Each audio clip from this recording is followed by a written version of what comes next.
الحمد لله نحمدك يا من أوضحت لنا سبل الهداية وأوزغت أن بصائرنا غشفة الغبايا ونصلي ونسلم على من أرسلت إلينا شاهدا ومبشرا ونذيرا وداعيا إلى الله بإذنه وهو سراجا منيرا. أعوذ بالله من الشيطان الرجيم. بسم الله الرحمن الرحيم. من المؤمنين رجال صدقوا ما أحد الله عليه فمنهم من قضى نحبه ومنهم من ينتظر وما بدلوا تبديلا. വേദിയിലുള്ള ബഹുമാന്യ വ്യക്തിത്വങ്ങളെ, ഈ മഹാസമ്മേളനത്തിൻ്റെ പഠന സെഷനിൽ എന്നെ ശ്രദ്ധിച്ചുകൊണ്ടിരിക്കുന്ന ബഹുമാന്യരായ രക്ഷിതാക്കളെ, സഹോദരങ്ങളെ, സുഹൃത്തുക്കളെ, കണ്ണൂരിൽ ഇത് 2ാം ജില്ലാ സമ്മേളനമാണ്. കടവത്തൂരിലെ സെമിനാർ ഒരു ജില്ലാ സമ്മേളനത്തോളം വികസിച്ച് വളർന്നു വലുതായപ്പോൾ സംഘടനാ രംഗത്തെ ഒരു എളിയ പ്രവർത്തകൻ എന്ന നിലയ്ക്ക് ഞാൻ വിചാരിച്ചത് സ്വാഭാവികമായും കണ്ണൂരിലെ ജില്ലാ ദാവാ സമ്മേളനം അത് ചെറുതാകാനുള്ളൊരു സാധ്യതയുണ്ട് എന്നതാണ്.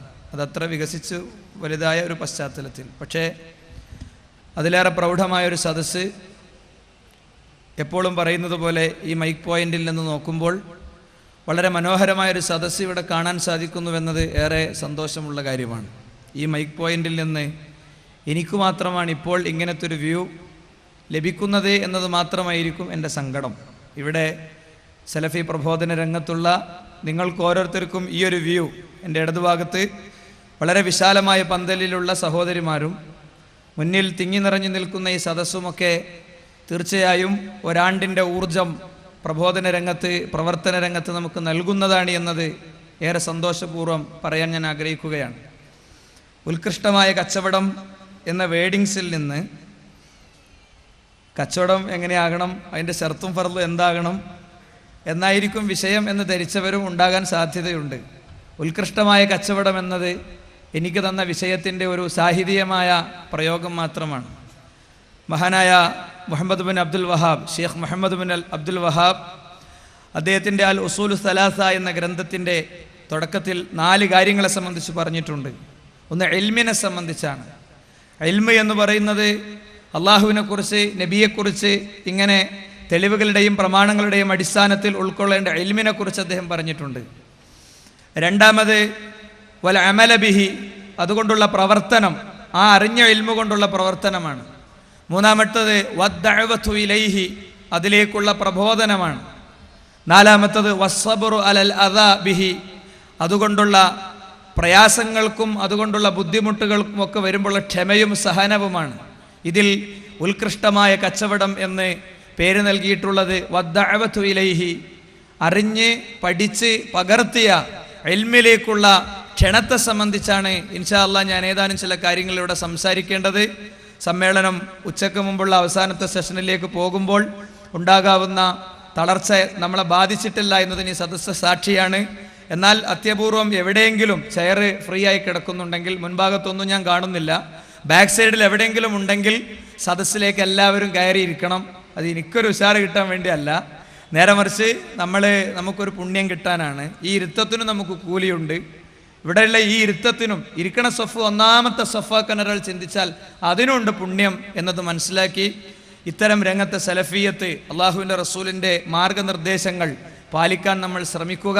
അപ്പോഴാണ് മലായികത്തിൻ്റെ സാന്നിധ്യമുള്ള കാര്യങ്ങൾ കൂടുതൽ ഗ്രഹിക്കാവുന്ന സാഹചര്യം നമുക്കുണ്ടാകുന്നത് എന്ന് ഉണർത്താൻ ഞാൻ ആഗ്രഹിക്കുകയാണ്. അള്ളാഹു അനുഗ്രഹിക്കട്ടെ. 1-2 വർഷങ്ങൾക്ക് മുമ്പ് കേരളത്തിലെ വളരെ പ്രസിദ്ധമായ ഒരു നഗരത്തിൽ ഒരു ജുമാ ഖുത്ബ കഴിഞ്ഞ് ബസ് കയറാൻ വേണ്ടി നിൽക്കണം.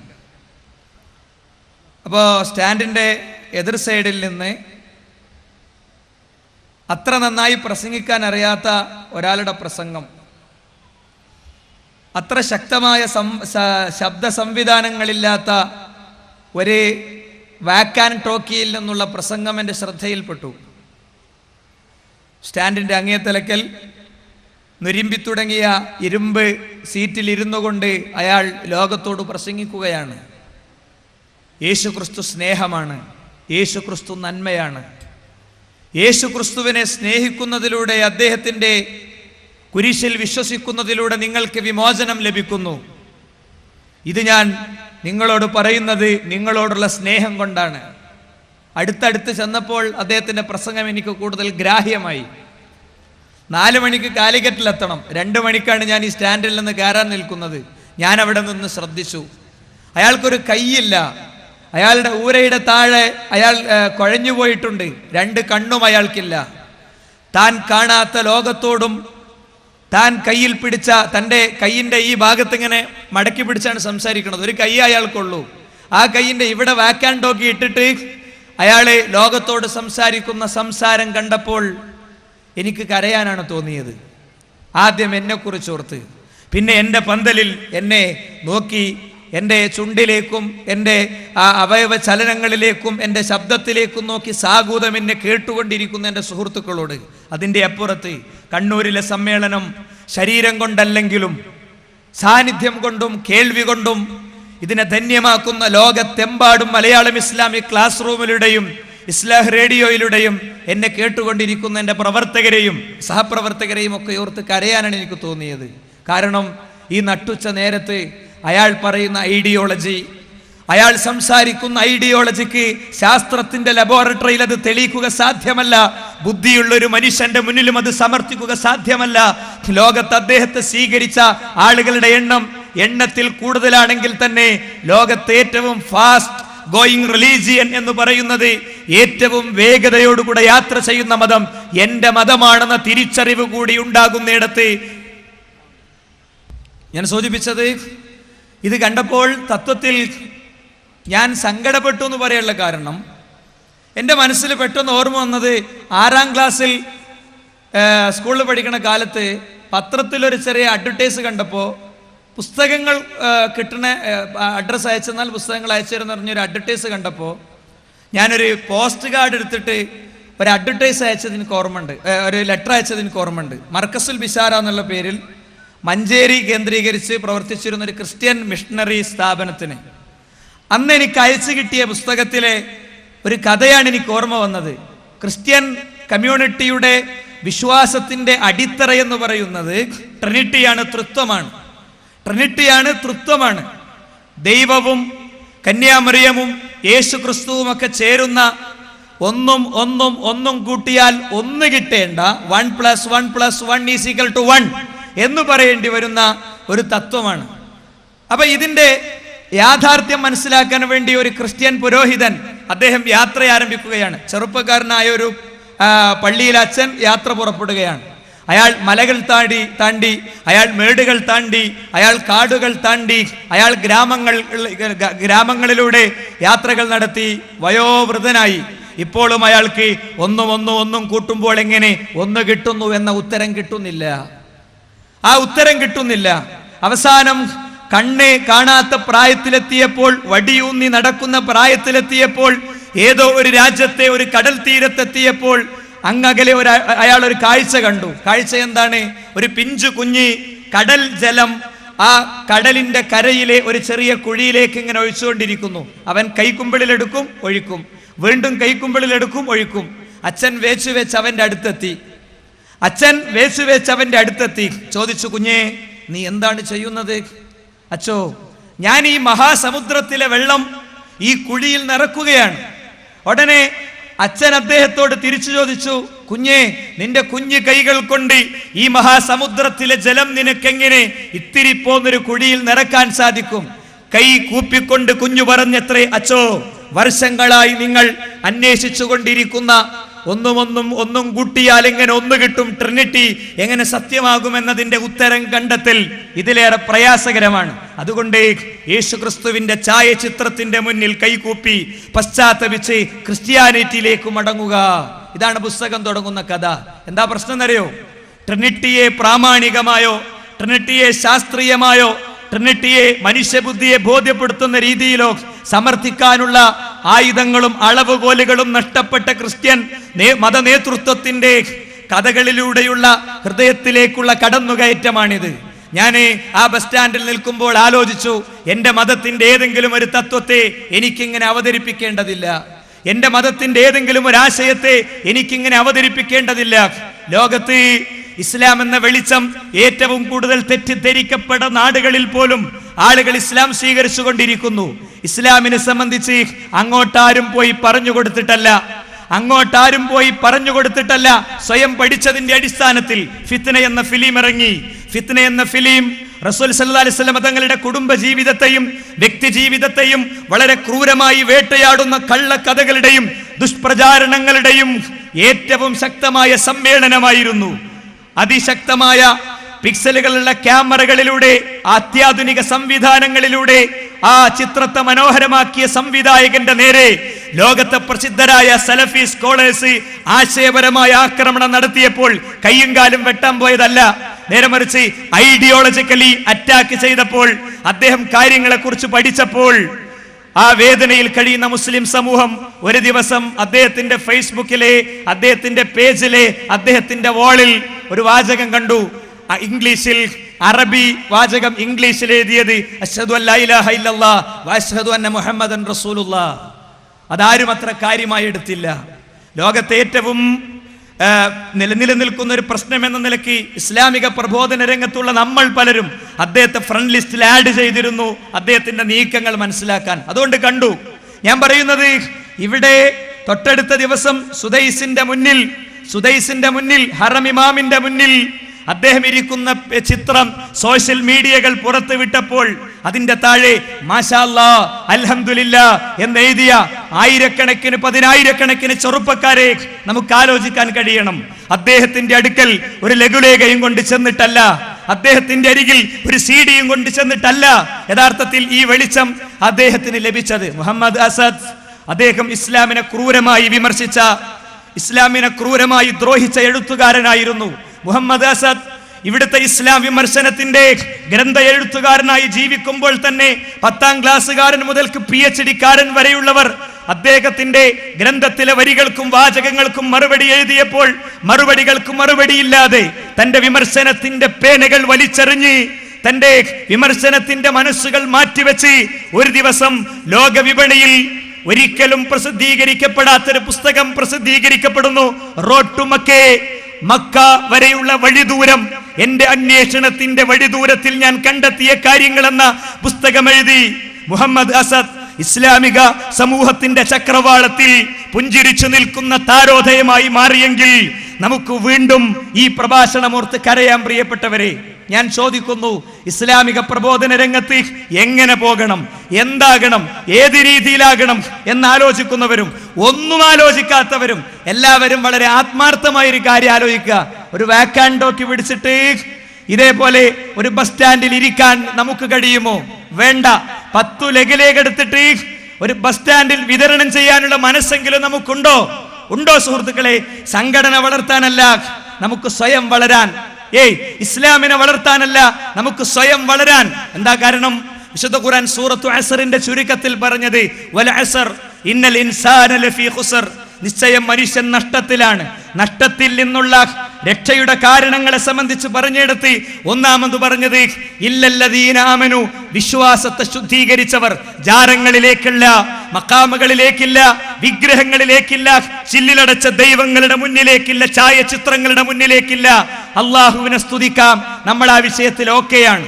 എന്നാൽ സൽക്കർമ്മങ്ങൾ ചെയ്യുന്നവർ, നമസ്കാരവും ആരാധനകളും കാര്യങ്ങളും ഒക്കെ ചിട്ടയായിട്ടുണ്ട്. പെർഫെക്റ്റ് ആയ ഒരു മനുഷ്യനെ കുറിച്ചാണ് ഞാൻ പറയുന്നത്, എന്നെ കുറിച്ചും നിങ്ങളെ കുറിച്ചും അല്ല.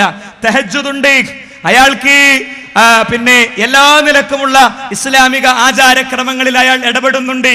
തന്റെ വീടിന്റെ അയൽപക്കത്തുള്ള അനാഥയുടെ നിറയുന്ന കണ്ണുകൾ അയാൾക്ക് കാണാൻ കഴിയുന്നുണ്ട്.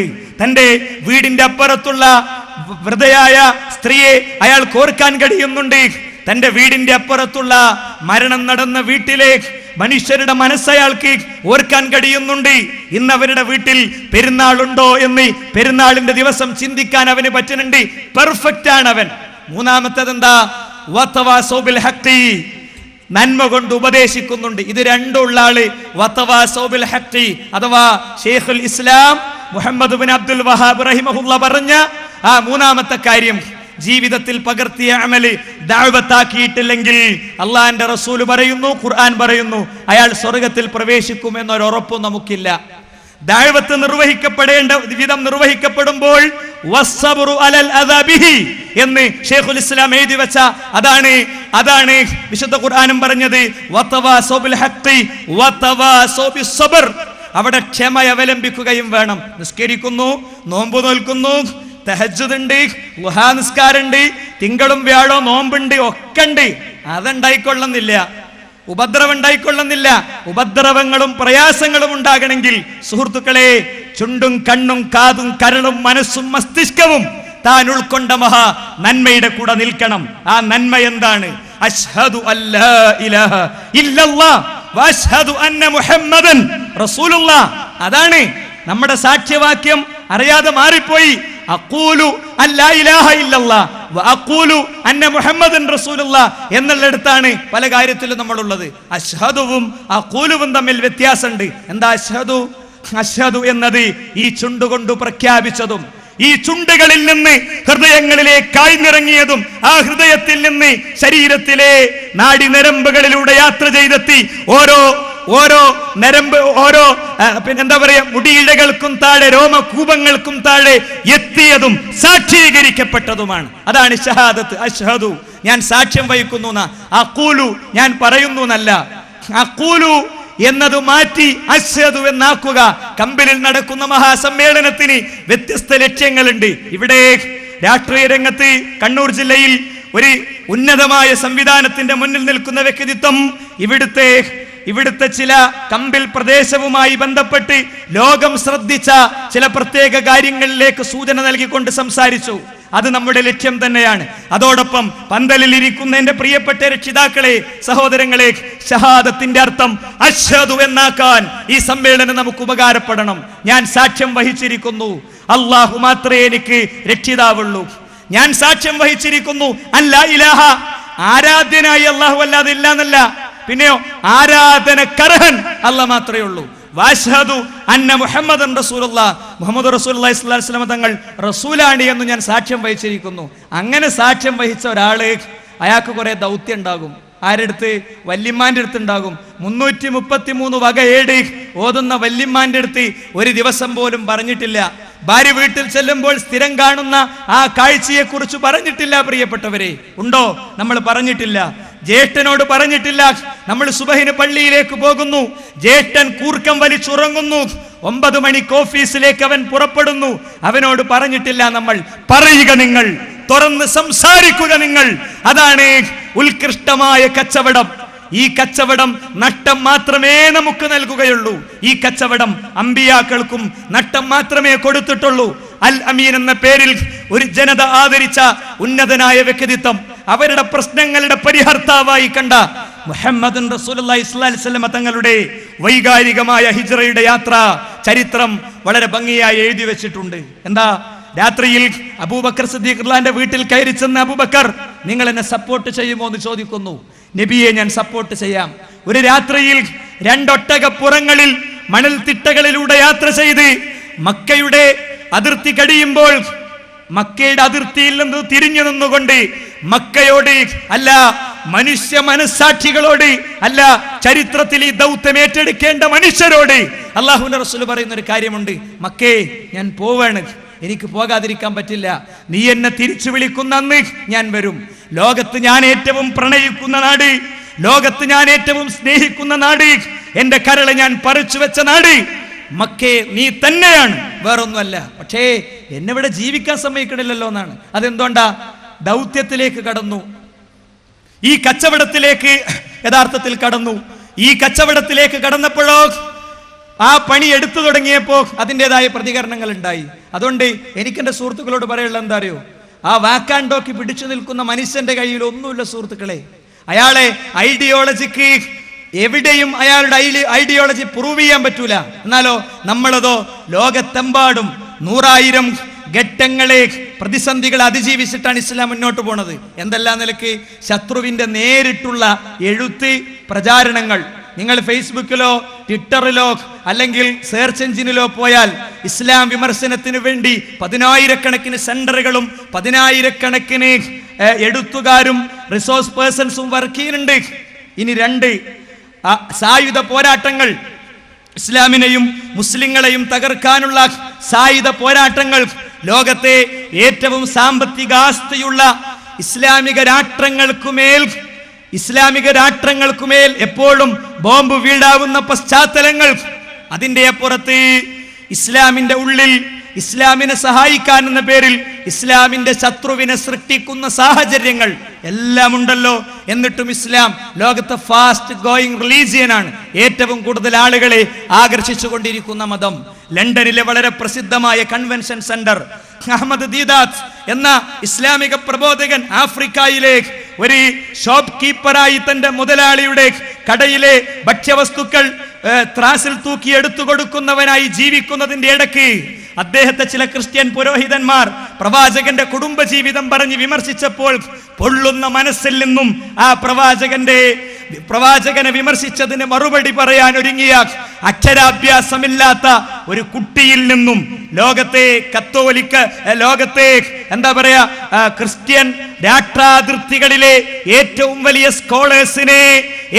സ്കോളേഴ്സിനെ ഇസ്ലാമിന്റെ പേരിൽ സംവാദങ്ങൾക്ക് വിളിക്കുന്നവനായി മാറിയതിന്റെ പിന്നിലെ അടിസ്ഥാന പ്രേരകം അഹമ്മദ് ദീദാത്തിന്റെ ഭാഷയുടെ ഭംഗിയോ അഹമ്മദ് ദീദാത്തിന്റെ വൈജ്ഞാനിക പരപ്പുമല്ല, മറിച്ച് അദ്ദേഹം ഉൾക്കൊള്ളുന്ന ആശയത്തിന്റെ പ്രൗഢിയാണ്. അഹമ്മദ് ദീദാത്ത് ഖുർആനിന് തുല്യമായ ഒരു ഗ്രന്ഥം ഇവിടെ കൊണ്ടുവരപ്പെട്ടിട്ടില്ല എന്ന ഖുർആന്റെ വെല്ലുവിളി ലോകത്താർക്കും അതിന് മറുപടി പറയാൻ കഴിഞ്ഞിട്ടില്ല എന്ന് അദ്ദേഹം പറഞ്ഞു നിർത്തിയപ്പോ ഡിബൈറ്റിൽ മറുപക്ഷത്തുള്ള അറേബ്യൻ ക്രിസ്ത്യാനിയായ അറബി നന്നായി അറിയുന്ന ഒന്നിലധികം ഡോക്ടറേറ്റ് ഉള്ള ഫലസ്തീനിയായ ഡോക്ടർ എണീറ്റു. എന്നിട്ട് അദ്ദേഹം ഒരു പെട്ടി തുറന്ന് അതിൽ നിന്ന് തിളങ്ങണ ഒരു ഗ്രന്ഥം കയ്യിൽ വെച്ചിട്ട് പറഞ്ഞു, ഇതാ ആയിരക്കണക്കിന് വർഷങ്ങളായി മുസ്ലിങ്ങൾ നടത്തുന്ന വെല്ലുവിളിക്ക് ഞങ്ങൾ കൊടുക്കുന്ന ഉത്തരമാണിത്. ഖുർആനിന് തുല്യമായ ഗ്രന്ഥം ഇതാ. 10,000 ഇത് കണ്ടുകൊണ്ടിരിക്കുന്നു. അഹമ്മദ് ദീദാത്തിന്റെ മുഖത്തേക്കും ഈ ഗ്രന്ഥത്തിലേക്കും മാറി മാറി കണ്ണുകൾ ചലിച്ചുകൊണ്ടിരിക്കുന്നു. കണ്ണുകൾ വിടർന്നിരിക്കുന്നു, നെറ്റിത്തടങ്ങൾ വിടർന്നിരിക്കുന്നു. പക്ഷേ നീണ്ട താടി വെച്ച വാർദ്ധക്യത്തിലേക്ക് എത്തിയ അഹമ്മദ് ദീദാത്തിന് മാത്രം ചാഞ്ചല്യങ്ങളില്ല. അദ്ദേഹം ആ ഗ്രന്ഥം കയ്യിൽ വാങ്ങി, കയ്യിൽ ഇങ്ങനെ വിരലിൽ ഇങ്ങനെ ഊന്നീരാക്കിയിട്ട് അതിങ്ങനെ 2 വട്ടം മറിച്ചിട്ട് തിരിച്ചു കൊടുത്തിട്ട് അദ്ദേഹം കൊടുത്ത മറുപടിയോട് കൂടെ ലോകം പിന്നെ ആ ഗ്രന്ഥം കണ്ടിട്ടില്ല. എന്താണെന്നറിയോ? ലോകാനുഗ്രഹിയായ തിരുദൂതരിലൂടെ അങ്ങേക്കും എനിക്കും കേൾക്കുന്നവർക്കും വരാനിരിക്കുന്നവർക്കും പടിഞ്ഞാറിലെ സൂര്യോദയ നാൾ വരെ ജനിച്ച് ജീവിക്കാനിരിക്കുന്ന മുഴുവൻ മനുഷ്യർക്കും വേണ്ടി അവതരിച്ച ഗ്രന്ഥത്തിന് താങ്കൾ കൊണ്ടുവന്ന മറുപടിയിലെ ആദ്യത്തെ വാചകം തന്നെ ആ ഗ്രന്ഥം കോപ്പി അടിച്ചതായിപ്പോയി. ബിസ്മില്ലാഹിർ റഹ്മാനിർ റഹീം. ആ ഗ്രന്ഥം കോപ്പി അടിച്ചതായിപ്പോയി, അയ്യേ എന്ന് പറഞ്ഞതോടുകൂടെ ആൾ അവിടെ ഇരുന്നു. അല്ലേ? ഞാൻ പറയണത് നമുക്ക് പ്രൗഢിയോടുകൂടെ പറയാം. ഞാൻ പറയുമ്പോൾ ഞാൻ ഇവിടുന്ന് കാണുന്നു എന്റെ സദസ് എന്റെ കൂടെ വരുന്നത്, എന്റെ സദസ്സിന്റെ മുഖഭാവങ്ങളിലെ വ്യത്യാസം എന്റെ വരികൾക്ക് തീഷ്ണത പകരുന്നു. പക്ഷേ ഈ ആവേശം, എന്റെ ആവേശപൂർവ്വമുള്ള സംസാരം അവസാനിക്കുന്നിടത്ത്, നിങ്ങളുടെ കേൾവി അവസാനിക്കുന്നിടത്ത് നമ്മുടെ ദൗത്യവും തീരുന്നില്ലേ സുഹൃത്തുക്കളെ? നമ്മുടെ വീട്ടിൽ പറമ്പ് കളക്കുന്ന സുഹൃത്തിന് നമ്മൾ പറഞ്ഞു കൊടുത്തിട്ടില്ല, കക്കൂസ് കഴുകണേ സ്ത്രീക്ക് നമ്മൾ പറഞ്ഞു കൊടുത്തിട്ടില്ല, അല്ലെ? നമ്മുടെ മോനെ പഠിപ്പിക്കുന്ന അധ്യാപകന് പറഞ്ഞു കൊടുത്തിട്ടില്ല. ആർക്കും ഈ മെസ്സേജ് യഥാർത്ഥത്തിൽ നമ്മൾ കൈമാറിയിട്ടില്ല. തെറ്റിദ്ധാരണകളിലൂടെ ലോകം മുന്നോട്ട് നീങ്ങാണ്. എൻ്റെ വളരെ അടുത്തൊരു സുഹൃത്തിന്റെ ശ്രമഫലമായി ഇസ്ലാം സ്വീകരിച്ച ഒരു സഹോദരൻ, എന്താ അദ്ദേഹം ഒരു ക്ലാസ്സിൽ നിന്ന് കേട്ടു, പ്രഫ്കോണിന്റെ സദസ്സിൽ നിന്ന് അയാൾ കേട്ടു ഒരു പ്രഭാഷകൻ പറയുന്നത്, ലോകത്ത് നിങ്ങൾ 5 കൊല്ലം എഞ്ചിനീയറിംഗിന് പഠിച്ചിട്ട് കിട്ടുന്ന സർട്ടിഫിക്കറ്റിനെക്കാളും മൾട്ടിനാഷണൽ കമ്പനിയിലെ MD ആയി കറങ്ങുന്ന കസേരയിൽ ഇരിക്കുന്നതിനേക്കാളും ആകാശത്തിന്റെയും ഭൂമിയുടെയും സർവ്വതിന്റെയും തീരാധാരങ്ങൾ കിട്ടുന്നതിനേക്കാളും ഏറ്റവും വലിയ സമ്പാദ്യമാണ് നിങ്ങൾക്കൊരാൾക്ക് ഹിദായത്ത് കൊടുക്കാൻ പറ്റിയാൽ. അവനത് മനസ്സിൽ വെച്ചു. അവന്റെ ബാച്ചിൽ ഏറ്റവും ബുദ്ധിയുള്ള കുട്ടിൻ്റെ അടുത്ത് പോയിട്ട് ബൈബിളിലെ എല്ലാ 4 സുവിശേഷങ്ങളിലും ക്രൂസിഫിക്കേഷനുമായി ബന്ധപ്പെട്ട്, ക്രൂശീകരണവുമായി ബന്ധപ്പെട്ട് ഉള്ള വൈരുദ്ധ്യങ്ങൾ കാണിച്ചു കൊടുത്തു. ആ കുട്ടിനെ ഇത് സ്ട്രൈക്ക് ചെയ്തു. ഞാൻ അവന്റെ ചരിത്രത്തിലേക്ക് ഡീറ്റെയിൽ ആയി പോണില്ല. ഇസ്ലാം മനസ്സിൽ കിടന്ന് കറങ്ങുമ്പോഴാണ് ഒരു ദിവസം അദ്ദേഹം ഒരു ടൂറിൻ്റെ ഇടയിൽ പുഴയിൽപ്പെട്ട് മുങ്ങി മരിക്കാവുന്നൊരു സാഹചര്യം വരുന്നത്. പക്ഷെ അത്ഭുതകരമായി രക്ഷപ്പെട്ടു. ഈ കുട്ടി നേരെ ഫോൺ എടുത്തിട്ട് എനിക്കെങ്ങനെ ഇസ്ലാം സ്വീകരിക്കാൻ പറ്റുമെന്ന് ചോദിച്ചു. അപ്പം പറഞ്ഞു കൊടുത്തു, നീ അശ്ഹദു അല്ലാ ഇലാഹ ഇല്ലല്ലാഹ് വ അശ്ഹദു അന്ന മുഹമ്മദൻ റസൂലുള്ളാഹ് എന്ന് പറയാൻ. അല്ലേ, ഉച്ചരിക്കാൻ അറിയാത്ത വരികൾ ആ പുഴക്കരയിൽ നിന്ന് വിറക്കുന്ന ചുണ്ടുകളോടുകൂടെ നനഞ്ഞ ബർമൂഡ മാത്രമിട്ട വസ്ത്രത്തിൽ അയാൾ ചൊല്ലി ഉച്ചരിച്ച് ജീവിതത്തിലേക്ക് പ്രവേശിക്കുന്നിടത്ത് ഇതറിയുമ്പോൾ അയാളുടെ അമ്മ പറയുന്നൊരു ഉത്തരമുണ്ട്, മോനെ നീ ഏത് മതക്കാരനായി മാറിയാലും അമ്മക്ക് കുഴപ്പമില്ല, മുസ്ലിമായി മാത്രം മാറരുത്. എന്താ മുസ്ലിമായി മാറിയുള്ള കുഴപ്പം? മുസ്ലിമായി മാറിയാൽ അൽ ഖൈദ ആയുധപ്പുരയിൽ അവിടുത്തെ പോരാളികളുടെ കൂടെ പരിശീലനം നേടി അവസാനം നീ ഒരു ബോംബായി പൊട്ടിത്തെറിച്ചു മരിക്കുന്നത് കാണാൻ നിന്റെ അമ്മക്ക് മനഃശക്തിയില്ല. ഇതൊരമ്മയല്ല, ലോകത്തെ 10,000 അമ്മമാരാണ് പ്രിയപ്പെട്ടവരെ. ഈ അമ്മമാരെ തിരുത്താൻ നമ്മൾ എന്ത് ചെയ്തു?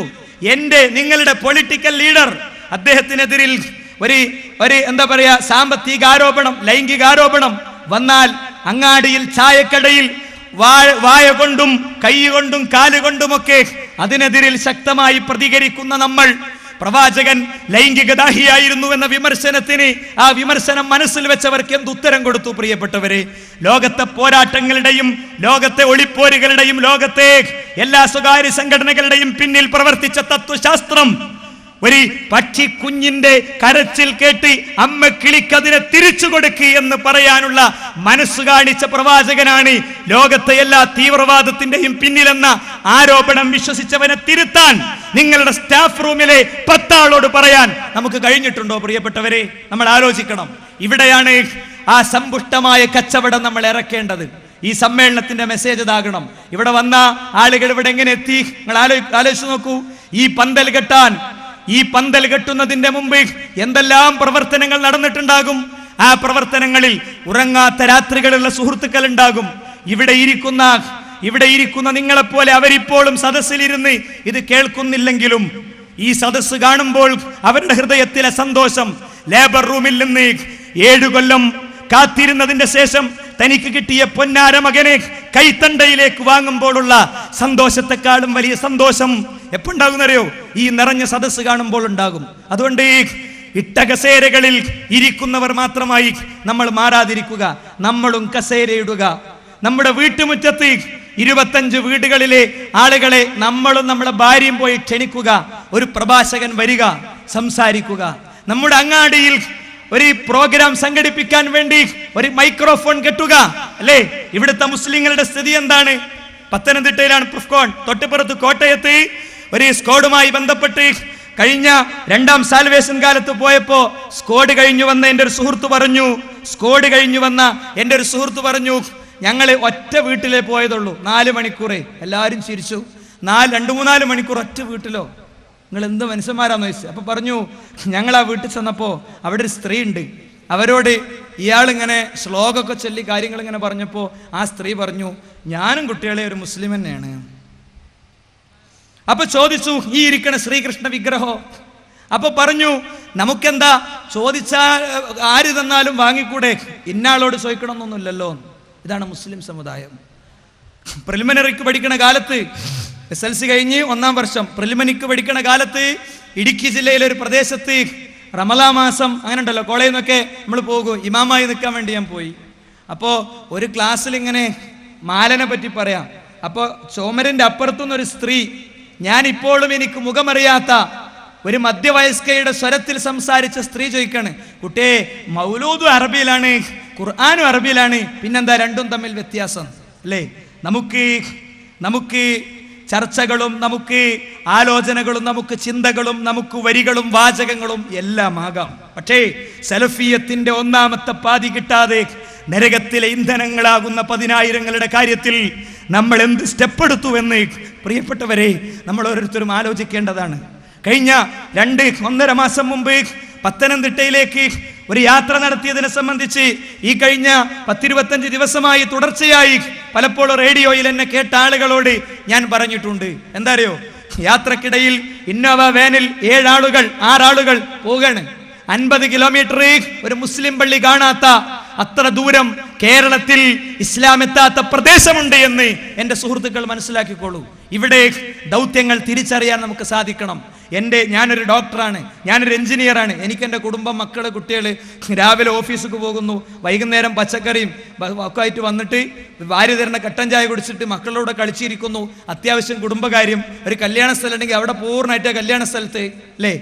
ഇതൊക്കെ സംഘടിപ്പിക്കുന്ന ആളുകളില്ലേ, അവർക്ക് കല്യാണമല്ല, അവർക്ക് സൽക്കാരമില്ല. അവരുടെ ഭാര്യ 3 മണിക്ക് ഫോണിൽ വിളിച്ച് ചോദിക്കുകയാണ്, എവിടെ നിങ്ങള്, ഇപ്പൊ എവിടെ എത്തി, എവിടെ നിങ്ങൾ നല്ല ചോദിച്ചേ, എവിടെ നിങ്ങൾ എത്തിയത്, സ്നേഹപൂർവ്വമുള്ള ചോദ്യം. മനസ്സിലായില്ലേ? വാതിൽ തുറന്നു കൊടുത്ത് അവരുടെ മേശപ്പുറത്ത് വെച്ച ഭക്ഷണം രണ്ടാമത് ചൂടാക്കി കൊടുത്ത് കഴിപ്പിച്ച് ആ ഭക്ഷണം കഴിച്ചതിന്റെ ശേഷം അവരെ ഉറക്കുന്നത് വരെ കാത്തിരിക്കുന്ന കുറെ ഭാര്യമാരും എൻ്റെ വലതുഭാഗത്തുണ്ടാകും. മനസ്സിലായില്ലേ? അങ്ങനെയാണ് ഇതൊക്കെ സംഘടിപ്പിക്കപ്പെടുന്നത്. അതുകൊണ്ട് എനിക്ക് എൻ്റെ സുഹൃത്തുക്കളോട് പറയാനുള്ളത് എന്താ അറിയോ, ഇവിടെ ആയുധമെടുക്കലല്ല, വജാഹിദു ബിഹി ജിഹാദൻ കബീറ, ഏറ്റവും വലിയ ജിഹാദിന്റെ ആയുധമെടുക്കണം. അതേതാ? അത് ഗ്രനേഡായി പൊട്ടിത്തെറിക്കുകയില്ല, അത് AK-47 ആയി, അത് പിന്നെ എയർ ഗണ്ണുകളായി മാറുകയില്ല, അത് ബുള്ളറ്റ് പ്രൂഫ് വാഹനത്തിൽ യാത്ര ചെയ്യുന്ന രാഷ്ട്ര തലവന്റെ വാഹനത്തിന്റെ മുകളിൽ പോയി പതിക്കുകയില്ല. മറിച്ച് കോടതി മുറിയിൽ നിന്ന് ലവ് ജിഹാദ് ഇല്ലെന്ന പോലീസ് റിപ്പോർട്ട് കിട്ടിയതിന്റെ ശേഷവും അതിൽ തെറ്റായ വാചകം പറയുന്ന ജഡ്ജിയുടെ ഹൃദയത്തിലാണ് പതിക്കുക, ഹൃദയത്തിലാണ് സംഭവിക്കുക. അതല്ലെങ്കിൽ കൊലകൾക്ക് വേണ്ടി നേതൃത്വം കൊടുക്കുന്ന, വ്യാജ ഏറ്റുമുട്ടലുകൾക്ക് നേതൃത്വം കൊടുക്കുന്ന ആളുകളുടെ തലയിലാണ് പതിക്കുക. അതേതാ? അത് ജിഹാദാണ്. ഈ ആയത്തിന്റെ തൊട്ടടുത്ത ആയത്ത് എന്താണെന്ന് നിങ്ങൾക്ക്? ഈ ആയത്തിന്റെ തൊട്ടടുത്ത ആയത്ത് വഹുവല്ലദീ മറജൽ ബഹറൈൻ ഹാദാ ഹദ്ബുൻ ഫുറാജ് വഹാദാ മിൽഹുൻ ഉജാജ് വജഅല ബൈനഹുമാ ബർസഖൻ വഹിജ്റൻ മഹ്ജൂറ. ഇതാണ് ഇവിടെ ജിഹാദിനുള്ള ഒരു ആയുധം. എന്താ?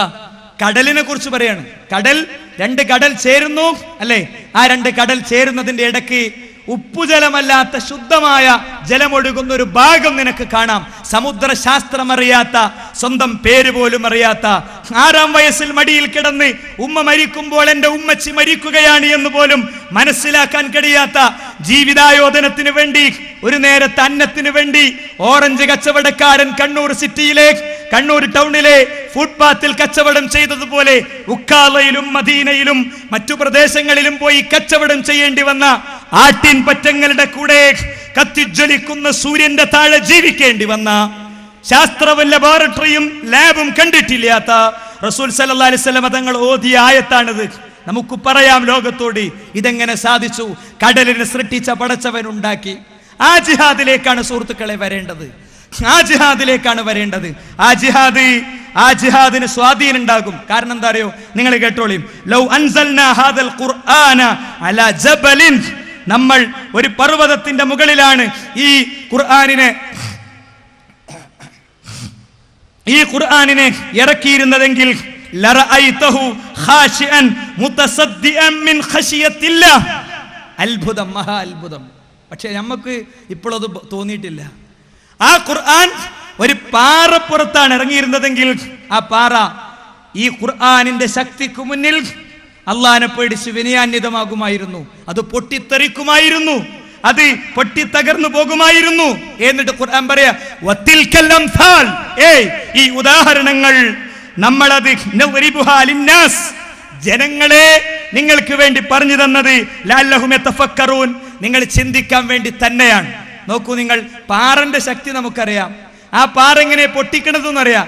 ആ പാറകൾക്കാണ്, കൊടുമുടികൾക്കാണ് ഖുർആനിന്റെ മെസ്സേജ് റബ്ബ് നിശ്ചയിച്ചിരുന്നതെങ്കിൽ, പാറയാണ് നന്നാകേണ്ടിയിരുന്നതെങ്കിൽ, പാറയാണ് മദ്യപാനം നിർത്തേണ്ടിയിരുന്നതെങ്കിൽ, പാറയാണ് തീവ്രവാദം അവസാനിപ്പിക്കേണ്ടിയിരുന്നതെങ്കിൽ, പാറയാണ് കുടിലമായ മനസ്സൊഴിവാക്കേണ്ടിയിരുന്നതെങ്കിൽ, പാറയാണ് ഇന്നലെ വരെ കൂടെ കിടന്ന പെണ്ണിനെ ഇന്ന് കഴുത്തറുത്ത് കൊല്ലുന്ന സാഹചര്യം പാറക്കാണില്ലാതെയാകേണ്ടിയിരുന്നതെങ്കിൽ, ഇന്നലെ വരെ ഒന്നിച്ച് പോസ്റ്റ് ഒട്ടിച്ചവന്റെ നേരെ തെറി വിളിക്കുന്നത് പാറയാണ് ഒഴിവാക്കേണ്ടിയിരുന്നതെങ്കിൽ, പാറക്കാണ് ഇതിറങ്ങിയിരുന്നതെങ്കിൽ, പാറ പൊട്ടിത്തെറിക്കുമായിരുന്നു, പാറക്കത് ഇഫക്ട് ചെയ്യുമായിരുന്നു. എന്നിട്ട് എന്തേ നമുക്കൊന്നും സംഭവിക്കാത്തത്? അത്ര വലിയ ശക്തി ഖുർആനിനുണ്ടായിട്ട് നമുക്കെന്തേ സുഹൃത്തുക്കളെ ഒന്നും സംഭവിക്കാത്തത്? നമുക്കെന്തേ ഒരു ചലനം ഉണ്ടാകാത്തത്? അതുകൊണ്ട് നമ്മളെ കയ്യിലുള്ള ആയുധം ലോകത്തെ ഏറ്റവും ശക്തമായ ആയുധമാണ്. ആരെയും കീഴടക്കാവുന്ന ആയുധം, ആരെയും തകർത്തെറിയാവുന്ന ആയുധം, അല്ലെ? ആ ആയുധം തകർത്തെറിഞ്ഞിട്ടുണ്ട്. എലിയെ അട്ടത്ത് വെച്ച് കെണിവെച്ച് പിടിച്ച് അതിനെ ചാക്കിലിട്ട് കൊല്ലും പോലെ തന്റെ ഭാര്യയുടെ ഉദരത്തിൽ നിന്ന് ജനിക്കുന്ന കുഞ്ഞ് ആണോ പെണ്ണോ എന്ന് തീരുമാനിച്ച് അതിനെ കൊണ്ടുപോയി തല്ലിക്കൊന്ന് കുഴിച്ചിട്ടിരുന്ന മണ്ണിട്ട് മൂടി തിരിച്ചു പോരുമ്പോൾ ഒരു കോഴിനറുത്ത് മാറി നിന്ന് ആ പിടക്കുന്ന കോഴിയെ കാണുമ്പോൾ നമുക്കുള്ള മനസ്സുപോലും ഇല്ലാത്ത അറാബികളെ റസൂലുള്ളാഹി മാറ്റി. വൈദൽ മൗഊദത്തു സുഇലത് ലിഅയ്യി ദംബിൻ ഖുതിലത്. എന്താ പടച്ചോൻ ആയത്തോതി, റസൂലുള്ളാഹി മിമ്പറും ഓതി. എന്താ ആയത്ത്? ഉമ്മച്ചിയെ ഉപ്പച്ചിയെ, എന്തിനാ ഉമ്മച്ചിയെ എന്നെ നിങ്ങൾ കൊന്നത്?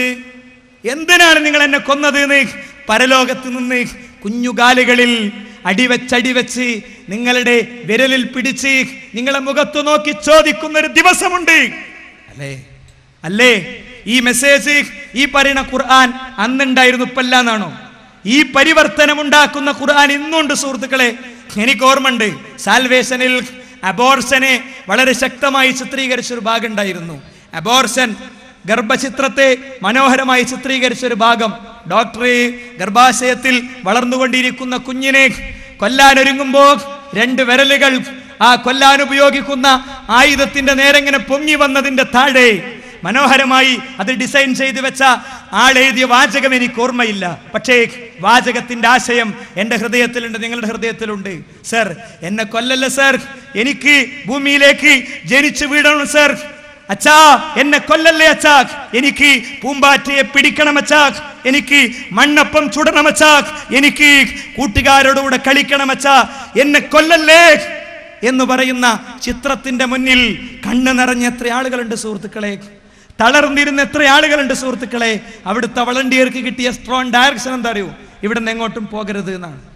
അവിടെ തളർന്നിരിക്കുന്നവനെ അവനെ കൗൺസിലിംഗ് സെന്ററിൽ കൊണ്ടുപോകുമ്പോൾ അവൻ തുറന്നു പറയുന്നുണ്ട്. അതുകൊണ്ട് ഇങ്ങനത്തെ ഒരു കിതാബുണ്ട് സുഹൃത്തുക്കളെ നമ്മളെടുത്ത്. അത് ഓതാറില്ല, അത് പഠിക്കാറില്ല, അത് പകർത്താറില്ല, അത് പറഞ്ഞു കൊടുക്കാറില്ല.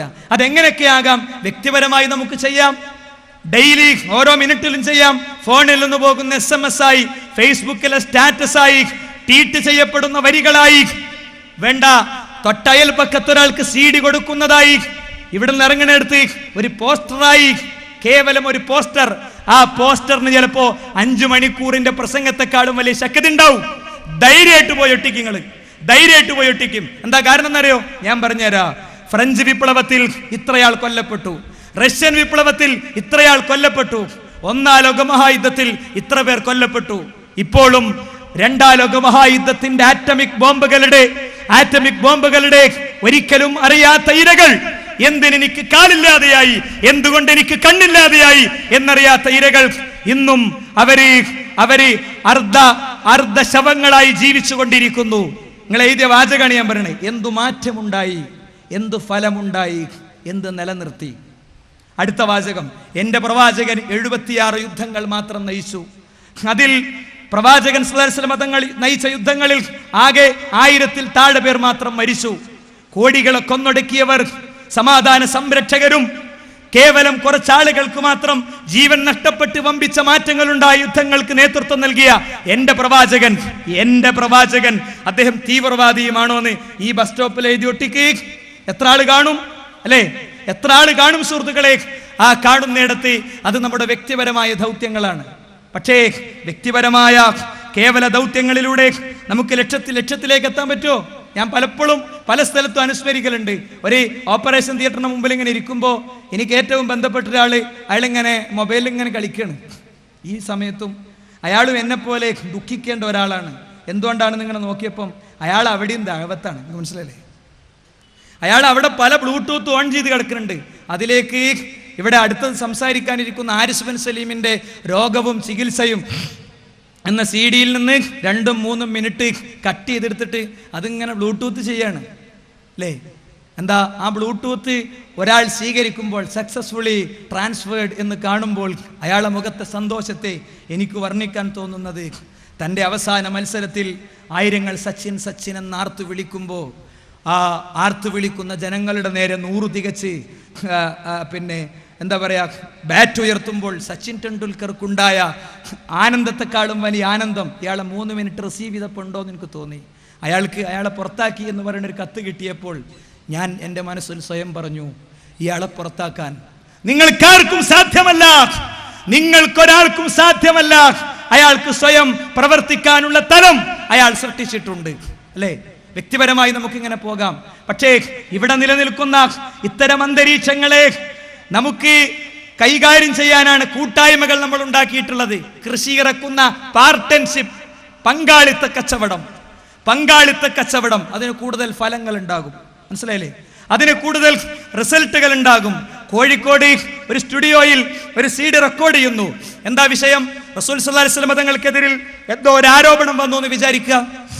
റസൂൽ തിരുമേനി സല്ലല്ലാഹു അലൈഹി വസല്ലം തങ്ങൾക്കെതിരിൽ ലോകത്ത് വന്ന ഒരാരോപണം, അതിന് കേരളത്തിലെ ഓരോ ആളുടെയും കയ്യിൽ ഒരു CD എത്തിക്കണമെന്ന് വിചാരിച്ചാൽ അതിന് വേണ്ടത് 48 hours ഓൺലി, 48 മണിക്കൂർ മാത്രം. എന്തേ വേണ്ടു? കോഴിക്കോട് ഒരു സ്റ്റുഡിയോയിൽ ഒരു പണ്ഡിതൻ വരുന്നു. അദ്ദേഹം CD റെക്കോർഡിങ്ങിന് ഇരുന്നു കൊടുക്കുന്നു, എഡിറ്റിംഗ് പൂർത്തിയാക്കുന്നു. നേരെ CD 16 ജില്ലകളിലേക്ക് അയക്കുന്നു. എങ്ങനെ? കോഴിക്കോട് സ്റ്റാൻഡിൽ ഓഫീസിൽ ഒരു സ്റ്റാഫ് വരുന്നു, കണ്ണൂരിലേക്കുള്ളത്, കാസർഗോട്ടേക്കുള്ളത്, ഇങ്ങനെ വിളിച്ചു പറയുന്നു, ഇത്ര സമയത്ത് ബസ് വരും. ഓരോ ജില്ലയിലേക്കുള്ളതും എത്തിക്കുന്നു. എന്നിട്ട് പറയുന്നു, വേണ്ട കോപ്പി എടുക്കണം. കണ്ണൂർ ജില്ലയിൽ 10 മണ്ഡലമാണെങ്കിൽ 10 മണ്ഡലത്തിലേക്ക് ഓരോ കോപ്പി അപ്പം പോകുന്നു. ആ മണ്ഡലത്തിലുള്ളവർ അത് ശാഖക്ക് അതേ നിമിഷം എത്തിക്കുന്നു. വേണ്ട എണ്ണം, ഞങ്ങളുടെ ശാഖയിൽ 280 കോപ്പി വേണം, 280 കോപ്പി കൊടുക്കുന്നു. ഇത് ഉട്ടോപ്യല്ല, കേരളത്തിൽ നടന്ന കാര്യമാണ്, അല്ലേ? നമ്മൾ സന്ദേശ ദിനം എന്നറിഞ്ഞിട്ട് സാൽവേഷന്റെ സമയത്ത് ഒരു സംഭവം നിശ്ചയിച്ചു. സന്ദേശ ദിനം നിശ്ചയിച്ചു. ഇനി നിങ്ങൾ വരേണ്ടത് എങ്ങോട്ടറിയോ? നമ്മുടെ സാൽവേഷന്റെ പുറത്തു പോണ വഴിയിൽ നിന്ന് എൻ്റെ ഒരു സുഹൃത്ത് ഇങ്ങനെ മൈക്രോഫോൺ വെച്ചിട്ട് ചോദിക്കുകയാണ്, എങ്ങനെയുണ്ട് സാൽവേഷൻ എന്ന് വെച്ചപ്പോൾ ഓരോരുത്തർ ഇങ്ങനെ പല വാചകവും പറഞ്ഞു. ഒരു കുടുംബനാഥൻ, 2 മക്കളുണ്ട്. അദ്ദേഹം പറഞ്ഞു, സമയം തികഞ്ഞില്ല. എത്ര സമയം ചെലവഴിച്ചു? 5 മണിക്കൂർ. അപ്പൊ അവരും കൊണ്ട് മെല്ലെ കൗൺസിലിംഗ് സെന്ററിൽ പോയി. എങ്ങനെ എത്തിയതെന്നറിയോ? 2 മക്കളും അച്ഛനും അമ്മയും മരുമക്കളൊക്കെ ഉദ്യോഗസ്ഥരാ.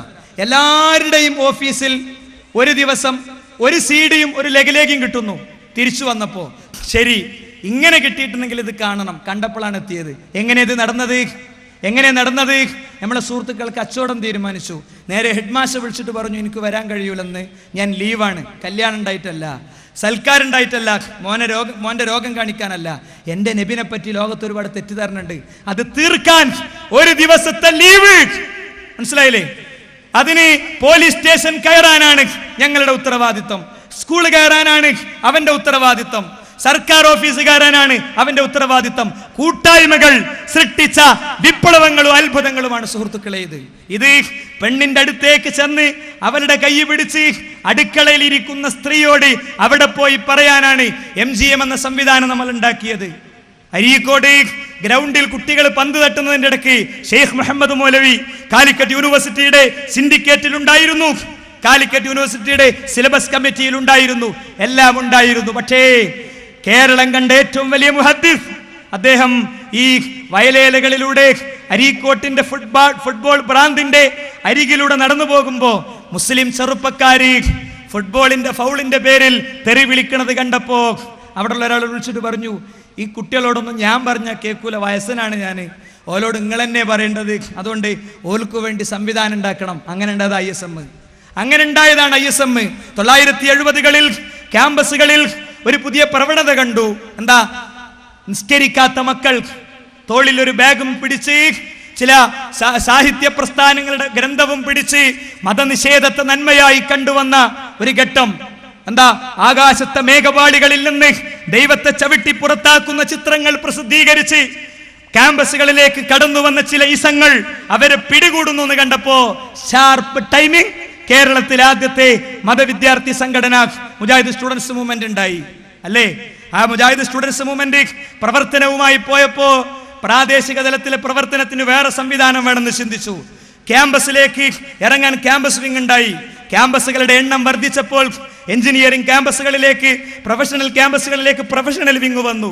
പാരലൽ ക്യാമ്പസുകൾ, ആർട്സ് ആൻഡ് സയൻസ് ക്യാമ്പസുകൾ, അവിടേക്ക് അങ്ങനത്തെ സംവിധാനം വന്നു. അറബിക് ക്യാമ്പസുകളുടെ പ്രകൃതത്തിലേക്ക് അക്ഷരം പകരാൻ, ആശയം പകരാൻ വേറെ സംവിധാനം വന്നു. IT ലോകത്ത് വ്യവസ്ഥാപിതമായ സംവിധാനങ്ങൾ വന്നു. സുഹൃത്തുക്കളെ, എല്ലാം അടിസ്ഥാനപരമായ ഒരു നന്മ ലോകത്തോട് പറയാൻ അഷ്ഹദു, ഞാൻ സാക്ഷ്യം വഹിച്ചിട്ടുണ്ട്. കണ്ണ്, കാത്, കരള്, മജ്ജ, മനസ്സ്, മസ്തിഷ്കം സർവം സാക്ഷ്യം വഹിച്ചിട്ടുണ്ട്. അല്ലാ ഇലാഹ ഇല്ലല്ലാഹ്, അല്ലാഹുവല്ലാതെ ആരാധനക്കർഹനില്ല. വഅന്ന മുഹമ്മദൻ റസൂലുള്ളാഹ്, മുഹമ്മദ് റസൂലുള്ളാഹി സ്വല്ലല്ലാഹു അലൈഹി വസല്ലം തങ്ങൾ എന്റെ പ്രവാചകനാണ് എന്ന പ്രതിജ്ഞാവാചകം. ഇതൊക്കെ ഉണ്ടാക്കിയത് എന്തിനാ? ഒരു കാര്യത്തിന്. വല്ലാഹി ലതഅമുറുന്ന ബിൽ മഅറൂഫ് വലതൻഹൗന അനിൽ മുൻകർ, നന്മ കൽപ്പിച്ചേ പറ്റൂ, തിന്മ വിരോധിച്ചേ പറ്റൂ. ഇല്ലെങ്കിൽ അങ്ങനെ മുന്നോട്ട് പോയാൽ, നിങ്ങൾ അതിനെ എതിർത്തിട്ടില്ലെങ്കിൽ അല്ലാഹ് ശിക്ഷ അയക്കും, പിന്നെ സ്വീകരിക്കപ്പെടുകയില്ല. അതിനാണ് ഈ പണി. എന്തിനാ ഇത്തരം കൂട്ടായ്മയിൽ പങ്കുചേരുന്നത്? എന്താ ഇതിന്റെ ഗുണം? നമുക്ക് പ്രാർത്ഥനയ്ക്ക് ഉത്തരം കിട്ടണം. അതിനാണ്. ഫർള് കിഫായയാണ്. ഓരോരുത്തരും ഇടപെടുമ്പോൾ ആ ബാധ്യത നിർവഹിക്കപ്പെടുന്നു, അല്ലേ? ആ ബാധ്യത നിർവഹിക്കപ്പെടുന്നു. ചില ആളുകളുടെ സംസാരമായിരിക്കും ഉപയോഗിക്കുക, വേറെ ചില ആളുകളുടെ സാമ്പത്തികാവസ്ഥയായിരിക്കും ഉപയോഗിക്കുക. ഓരോരുത്തരുടേതും ഓരോന്നാണ് ഉപയോഗിക്കുക. മഹാനായ മൂസാ നബി അലൈഹി ഇസ്ലാമിനെ അള്ളാഹ് അയക്കണത് അദ്ദേഹത്തിനെതിരിൽ FIR ഉള്ള, അദ്ദേഹത്തിനെതിരിൽ കുറ്റപത്രമുള്ള കോടതിയിലേക്കാ. അവിടെ അദ്ദേഹം ചോദിക്കുന്ന കാര്യം എന്താ? എനിക്ക് നീ ഒരാളെ സപ്പോർട്ടായി തരണം. ആരെയാണ് സപ്പോർട്ടായി തരേണ്ടത്? ഹാറൂൻ അഖി, എന്റെ സഹോദരൻ ഹാറൂനിനെ. എന്താണ് ഹാറൂൻ നബി അലൈഹി ഇസ്ലാമിന്റെ പ്രത്യേകത? ഹുവ അഫ്സഹു മിന്നി ലിസാന, ആ ഹാറൂനിന് ഫ്ലുവൻ്റായി സംസാരിക്കാൻ പറ്റും. മൂസാ നബി അലൈഹി ഇസ്ലാമക്ക് ഞങ്ങളെ മലപ്പുറം ഭാഷയിൽ പറഞ്ഞ കൊഞ്ഞപ്പടുണ്ടായിരുന്നു എന്നാ. വർത്താനോട് പറയാൻ കഴിയൂല. ആ വർത്താനം പറയാൻ കഴിയാത്ത എനിക്ക് വർത്തമാനത്തിൽ എന്നെ സപ്പോർട്ട് ചെയ്യാൻ ഹാറൂനെ തരണം എന്നാണ്. ഞാൻ ഒറ്റയ്ക്കെൻ്റെ കാര്യം നോക്കിക്കോളാ എന്നല്ല, ഓരോ നബിയും വന്ന് സാമൂഹിക അന്തരീക്ഷങ്ങളെ അനുകൂലമാക്കി മാറ്റി കാര്യങ്ങളിൽ ഇടപെടുന്ന രീതിയാണ് സുഹൃത്തുക്കളെ ഏത് കാലത്തും സ്വീകരിച്ചു പോന്നിട്ടുള്ളത്. അതുകൊണ്ട് ഇത്തരം നന്മയിൽ പങ്കുചേരാനും അതിൽ ഒന്നുചേരാനും നമുക്ക് പറ്റണം. നമ്മളെ കുട്ടികളോട് നമ്മളെന്താ പറയല്? ഇപ്പോഴും എനിക്കതാ പറയുള്ളത്, നമുക്ക് എല്ലാവർക്കും അതാ പറയുള്ളത്. ആരെയാണ് നിങ്ങൾ പിടിച്ചോണ്ടിരേണ്ടത്? ഓവുപാലത്തിന്റെ മേലെ 5:10 ബസ്സിൽ അവൾ വരുന്നതും കാത്തിരിക്കുന്ന ഒരാളവിടെ ഇരിക്കുന്നുണ്ട്. അവനെ പിടിച്ചുകൊണ്ടുവരൂ, അവനെ പള്ളിയിൽ 1ാമത്തെ സൊഫിലേക്ക് എത്തിക്കൂ. എഞ്ചിനീയറിംഗ് ക്യാമ്പസിന്റെ പുറത്ത് പൊട്ടിയ കുപ്പികൾ ഏത് കൈകളിൽ നിന്നാണോ പൊട്ടി വീണത് അവരെ തിരിച്ചു കൊണ്ടുവരൂ. ക്ലബുകളിൽ ക്യാരംസ് കളിച്ചിരിക്കുന്നവനെ തിരിച്ചു കൊണ്ടുവരൂ. കിതാബ് പിടിക്കട്ടെ അവൻ കയ്യിൽ. കിതാബ് പിടിച്ചോന്റെ കയ്യിലെ കിതാബ് മാറ്റിവെക്കാൻ, പിന്നെ വേറെ കിതാബ് കൊടുക്കാനല്ല, അല്ലെങ്കിൽ ഇവിടെ നടക്കുന്ന കിതാബ് വായന അപ്പുറത്തോടത്തേക്ക് എത്തിക്കാനല്ല, മറ്റേ റൂമുക്ക് മാറ്റാനല്ല, മറിച്ച് ഗ്രാമീണ വായനശാലയുടെ TV-ക്ക് മുന്നിൽ രാവിലെ മുതൽ വൈകുന്നേരം വരെ ഇരിക്കണമെന്ന് തിരിച്ചു കൊണ്ടുവരും. ഉമ്മ നിന്നെ ചോദിക്കുന്നുണ്ട്, ഉമ്മ മരണത്തിന്റെ അവസ്ഥയ്ക്ക് എത്തിയിട്ടുണ്ട്, അതുകൊണ്ട് നീ വരണം, ഞാൻ വളരെ ബിസിയാണ്, നോക്കട്ടെ. ആവർത്തിച്ച് വിളിച്ചപ്പോൾ അവൻ പറഞ്ഞത്രേ, ഉമ്മയും ഞാനും തമ്മിലുള്ള കോൺട്രാക്ട് പെറ്റു വയറൊഴിയുന്നതുവരെയുള്ള കോൺട്രാക്ട് ആയിരുന്നു. ആ കോൺട്രാക്ട് അവിടെ അവസാനിച്ചിട്ടുണ്ട്. കുടിലിൽ കിടന്ന ഉമ്മക്ക് ഞാൻ കൊട്ടാരം കൊടുത്തിട്ടുണ്ട്. ഈ മോനെ തിരിച്ചു വിളിക്കാനാണ് നമ്മുടെ സംവിധാനം, അല്ലേ? ഈ മകനെ തിരിച്ചു വിളിക്കാനാണ് സുഹൃത്തുക്കളെ നമ്മുടെ സംവിധാനം. അതുകൊണ്ട് നമ്മുടെ കൂട്ടായ്മകളിൽ നമ്മളൊക്കെ ഉണ്ടാകുക, എല്ലാവരും ഓരോരുത്തർക്കും നിർവഹിക്കാൻ പറ്റുന്നത് ഓരോ റോളായിരിക്കും. കമ്പില സമ്മേളനത്തിന്റെ പെർമിഷൻ ക്യാൻസൽ ചെയ്തിരിക്കുന്നു. അങ്ങനത്തെ പരീക്ഷണങ്ങൾ വരാതിരിക്കട്ടെ. അവിടെ വേറെ ആർക്കും ചെയ്യാൻ പറ്റാത്ത റോള് നമുക്ക് ചെയ്യാൻ പറ്റും. നേരെ സ്റ്റേഷനിൽ പോയി സർ, അതങ്ങനെയല്ല, അത് നിങ്ങൾക്ക് അറിയട്ടെ, അതിങ്ങനെയാണ്. ആ വാക്കില്ലേ, ആ 2 വാക്കിന് കിട്ടുന്ന കൂലി എന്തായിരിക്കും എന്നറിയോ? ഇവിടെ ഉണ്ടായ മൊത്തം പരിവർത്തനത്തിന്റെ കൂലി. മനസ്സിലല്ലേ? അല്ല, നമുക്ക് പറ്റിയ എന്താ, നമ്മളെ സ്കൂള് ഉണ്ട്, അവിടെ ഒന്നും ഇതിൻ്റെ പോസ്റ്റർ എത്തിയിട്ടില്ല, ഒരു 3 പോസ്റ്റർ കൊണ്ടുപോയി ഒട്ടിച്ചു. അപ്പോഴാണ് പോസ്റ്റർ വന്ന് പ്രോഫ്കോ എന്ന് കാണുന്നത്, അല്ലെങ്കിൽ കമ്പില സമ്മേളനം എന്ന് കാണാ. എനിക്കുണ്ടല്ലോ ഒരു പേച്ച മോനെയും കൊണ്ട് പോകുന്നെ. വാപ്പ നിർബന്ധിച്ച് കൊണ്ടുപോയി അവനിരുത്തി. ആദ്യത്തെ 1 മണിക്കൂറൊക്കെ അവനിങ്ങനെ എരിപിരിയാണ്. പിന്നെ അവനവിടെ ഇരുന്നു. പിന്നെ അവൻ്റെ കണ്ണ് നനഞ്ഞു, അല്ലേ? അവൻ്റെ കണ്ണ് നനഞ്ഞു, കണ്ണീരിറ്റ് വീണു. കണ്ണിൽ നിന്നല്ല, ഹൃദയത്തിൽ നിന്ന്. ഹൃദയം കഴുകിയ തൗബയുടെ കണ്ണുനീർ, അല്ലേ? അപ്പൊ അവിടെ നമ്മൾ ഒട്ടിച്ച പോസ്റ്റർ ഉണ്ടാക്കുന്ന റിസൾട്ട് എന്താ? 1000 പോസ്റ്ററിൽ ഒന്നിനുണ്ടായ പോരെ ഈ റിസൾട്ട്? പോരെ സുഹൃത്തുക്കളെ. അതുകൊണ്ട് കൂട്ടായ്മകൾ നിലനിൽക്കണമെങ്കിൽ എന്താ അറിയോ, നമ്മളെ ഓരോ ശാഖയിലും യോഗം നടക്കണം. അപ്പോഴേ കൂട്ടുകൃഷി, ഈ കച്ചവടം അത് ഭംഗിയായിട്ട് പോവുള്ളൂ. അല്ലെങ്കിൽ ഞാൻ അറിഞ്ഞിട്ടില്ല, ഞാൻ പറഞ്ഞിട്ടില്ല എന്നൊക്കെ ശൈത്താൻ ഇങ്ങനെ പറയിപ്പിക്കാൻ തോന്നും. അതോടെ രണ്ടാളും തമ്മിൽ ഈ വിഷയം മാത്രം ചർച്ച ചെയ്യാതെയാകും. അംറുഹും ശൂറാ ബൈനഹും, നിങ്ങളെ കാര്യങ്ങൾക്കിടയിൽ നിങ്ങൾ ചർച്ച ചെയ്യുക എന്നത് മുഅ്മിനീങ്ങളുടെ അടയാളമായിട്ട് പറഞ്ഞതാ. അതുകൊണ്ട് തന്നെ വജബത്ത് മഹബ്ബത്തിയിൽ മുത്തജാലിസീന ഫിയ, എൻ്റെ മാർഗത്തിൽ ഇരിക്കണവർക്ക് പുണ്യമുണ്ട്. ഇപ്പൊ പള്ളിയിൽ യോഗ ഉണ്ട് എന്ന് കേട്ടാൽ എന്താ മനസ്സിലാക്കേണ്ടത്? ദഅവത്തിന്റെ കാര്യമാണ്. ശാഖയിൽ മുജാഹിദ് ബാലിച്ചേരൻ ഒന്ന് കൊണ്ടുവരണം അല്ലേ, അല്ലെങ്കിൽ ഇന്നടുത്ത് ഇന്ന പരിപാടി ഒന്ന് വെക്കണം, QHLS തുടങ്ങണം, മജാലിസുൽ ഇൽമ തുടങ്ങണം. ഒക്കെ കൃഷിയാണല്ലോ, ഒക്കെ കൃഷിയാണ്. അപ്പോ അള്ളാഹ്ക്ക് ഇഷ്ടപ്പെട്ടൊരു സദസ്സുക്കാണ് ഞാൻ പോണത് അൽഹംദുലില്ലാ എന്ന മാനസികാവസ്ഥയോട് കൂടെ പോകാൻ നമ്മളെ സംബന്ധിച്ചിടത്തോളം കഴിയണം. തുടങ്ങുമ്പോൾ അവിടെ ഒരു സ്വാഗതം ആരോ പറയുന്നുണ്ട്, എന്തേ ലക്ഷ്യമുള്ളൂ? വ്യത്യസ്ത മാനസികാവസ്ഥയിൽ വന്ന കുറേ ആൾക്കാരുണ്ട്, അവരൊറ്റ മാനസികാവസ്ഥയിലേക്ക് എത്തിക്കണം. നമ്മളെ നീയത്ത് നമ്മളൊക്കെ ഒന്ന് പുതുക്കണം. നിങ്ങൾ എന്താ പറയണത്? കഴിഞ്ഞ ഏപ്രിലിൽ വെച്ചതാണ് ഇവിടെ പരിപാടി. അതിന്റെ ശേഷം പരിപാടി നടന്നിട്ടില്ല. നൂഹ് നബി അലൈഹി സ്വലാം പറഞ്ഞത് നിങ്ങൾക്ക് അറിയില്ലേ? റബ്ബി ഇന്നി ദഅഉതു ഖൗമി ലൈലം വനഹാറാ. ഏതെങ്കിലും ഒരു ക്യാമ്പയിൻ കാലത്തെ ഒരു ദിവസം പരിപാടി സംഘടിപ്പിച്ചു എന്നല്ല. റബ്ബി ഇന്നി ദഅഉതു ഖൗമി ലൈലൻ വനഹാറാ, രാത്രിയും പകലും ഞാൻ അവരെ ക്ഷണിക്കുകയായിരുന്നു. ഫലം യസിദുഹും ദുആഇ ഇല്ലാ ഫിറാറാ, ഞാൻ ക്ഷണിച്ചപ്പോഴൊക്കെ അവരെന്നെ വിട്ട് ഓടി ഒളിക്കുകയായിരുന്നു. അപ്പോഴോ അങ്ങനെ അവർ ചെയ്തപ്പോ ഞാൻ അവരെ പിന്നാലെ പോയി പറഞ്ഞപ്പോ അവരെന്ത് ചെയ്തു? വസ്തഗ്ശൗ സിയാബഹും, അവരവരുടെ ചെവി പൊത്തി, ധരിച്ച വസ്ത്രം ഊരിയിട്ട് ചെവി പൊത്തി. വഅസറു, അവർ തിന്മയിൽ ഉറച്ചു നിന്നു. വസ്തക്ബറു, അവർ അഹങ്കാരികളായി. ഇനി എനിക്ക് വയ്യ, ഞാൻ കുറെ പറഞ്ഞു എന്നാണോ? ഇല്ല. സുമ്മ ഇന്നി ദഅഉതുഹും ജിഹാറാ, ഞാൻ അവരെ ഉറക്കെ വിളിച്ചു.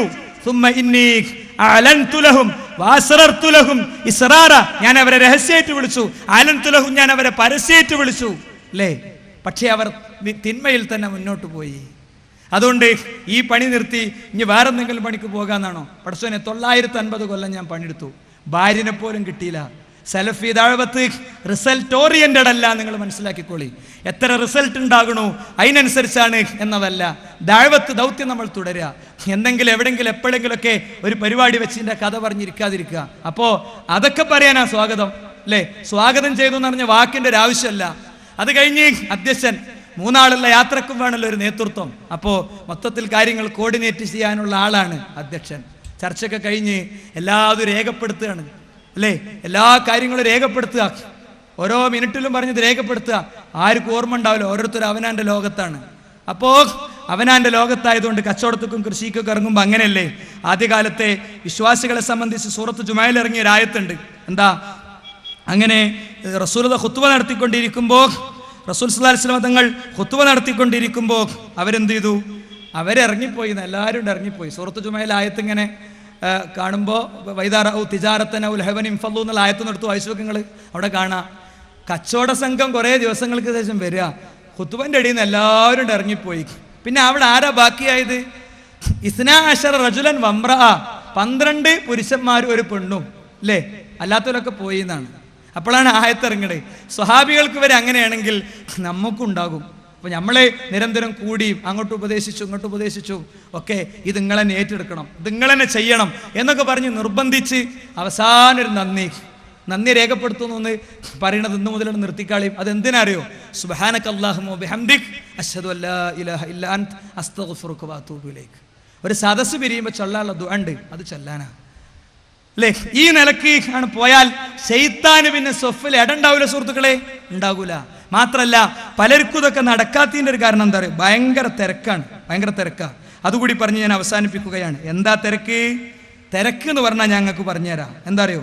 അള്ളാഹുവിൻ്റെ റസൂൽ സല്ലല്ലാഹു അലൈഹി വസല്ലമ തങ്ങൾ നമ്മളെ പഠിപ്പിച്ച 5 കാര്യമുണ്ട്. 5 കാര്യങ്ങൾക്ക് മുമ്പ് നീ 5 കാര്യം ശ്രദ്ധിച്ചോ. നിന്റെ വാർദ്ധക്യത്തിന്റെ മുമ്പ് നിന്റെ യുവത്വത്തെ. യുവാവായപ്പോ നിനക്ക് ജോലി ഉണ്ടായിരുന്നു, ഒരു ലീവൊക്കെ എടുക്കാൻ പറഞ്ഞപ്പോൾ ഭയങ്കര മടി. അവസാനം 55-ാമത്തെ വയസ്സിലേക്ക് അല്ലെങ്കിൽ 60-ാമത്തെ വയസ്സിൽ റിട്ടയർമെന്റിന്റെ മുമ്പ് കുറേ ലീവ് ഉള്ളതുകൊണ്ട് 2 മാസം ലീവ് ഒന്നിച്ചെടുത്ത് അവസാനം എന്താ പറയാ യാത്രയപ്പിനാണ് പോകല മൂപ്പര്. ഇപ്പൊ എന്തേ നടക്കുള്ളൂ? കുഞ്ഞുമ്മോ കുട്ടി മൂത്രയിച്ചെന്ന് പറയാനേ അല്ലേ. ഇവിടെ വേദന അവിടെ വേദന. ബൈക്കിന്റെ കിക്കറടിക്കാവുന്ന പ്രായത്തിൽ ഇത് എടുത്തില്ല. വാർദ്ധക്യത്തിലേക്ക് എത്തിയിട്ട്, അതുമല്ലെങ്കിൽ ഞാൻ നിങ്ങളോട് പറയുന്നു, OG ജംഗ്ഷൻ, ഈസോഫാഗസ്, കരള്, അല്ലേ, അതല്ലെങ്കിൽ നാവ്, അതല്ലെങ്കിൽ ബ്രെയിന്, അവിടെ ക്യാൻസറിന്റെ രോഗാണുക്കൾ തിന്നു തുടങ്ങുമ്പോ, ക്യാൻസറിന്റെ വേദന സഹിക്കവയ്യാതെ കിടക്കുമ്പോ, വാട്ടർ ബെഡിൽ മലർന്നു കിടക്കുമ്പോ മുന്നിൽ കാണുന്ന ഫ്ലാഷ് ബാക്കുകൾ ഉണ്ട്. ജീവിതത്തിൽ ചെയ്യേണ്ടിയിരുന്ന ദൗത്യത്തെ സംബന്ധിച്ച് ഓർമ്മല്ലാതെ നടന്ന കാലം ആകരുത് സുഹൃത്തുക്കളെ. രണ്ടാമത്തേത് എന്താ റസൂൽ സല്ലല്ലാഹു അലൈഹി വസല്ലം തങ്ങൾ പറഞ്ഞത്? വസിഹതക ഖബല സഖമിക, നിന്റെ രോഗത്തിന് മുമ്പ് നിന്റെ ആരോഗ്യത്തെ. രോഗം എപ്പോഴും ബാധിക്കാം, അല്ലേ? കഴിഞ്ഞതിന്റെ തൊട്ട് മുമ്പത്തെ, എനിക്ക് എപ്പോഴും ഉദാഹരണം പറയുമ്പോൾ അങ്ങനത്തെ ഉദാഹരണമേ കിട്ടുള്ളൂ, നിങ്ങൾ ക്ഷമിക്കുക. കഴിഞ്ഞതിന്റെ തൊട്ട് മുമ്പത്തെ പ്രൊഫ്കോണിന് സജീവമായി പങ്കെടുത്തിരുന്ന ഒരു സുഹൃത്ത് കഴിഞ്ഞ പ്രൊഫ്കോണിന്റെ രാത്രി ഒരു മണി സമയത്ത് യോഗ അതിൻ്റെ അവസാനത്തിലേക്ക് ഇങ്ങനെ നീങ്ങാണ്. അപ്പോൾ ഒരു SMS, please pray for me. അയാളെ രോഗം എന്താ അറിയൂ? അയാളുടെ മൂത്രക്കുഴലിലൂടെ മലം വരുന്നു. അള്ളാഹു കാത്തിരക്ഷിക്കുമാറാകട്ടെ. ഇപ്പോൾ കുറച്ച് ആശ്വാസമാണ്, നിങ്ങളെല്ലാവരും പ്രാർത്ഥനയിൽ ഉൾപ്പെടുത്തുക. ഞാനത് പറഞ്ഞത് ഇങ്ങനെയും ഒരു രോഗം ലോകത്തുണ്ട്. കഴിഞ്ഞ പ്രൊഫ്കോണിന് ലഘുലേഖ സീഡക്കേറ്റ് ഓടി നടന്ന് ഒരു ക്യാമ്പസ് നിന്ന് 3 ബസ് ഇറക്കിയ കുട്ടി, അവനിന്ന് മരുന്ന് മണക്കുന്ന റൂമിൽ മരുന്നിൻ്റെ കടലാസ് ലഘുലേഖയ്ക്ക് പകരം കയ്യിൽ പിടിച്ചിരിക്കുന്നു. അതുകൊണ്ടേ വലിയ സംഭവം നമുക്ക് ആവശ്യമില്ല, അല്ലേ?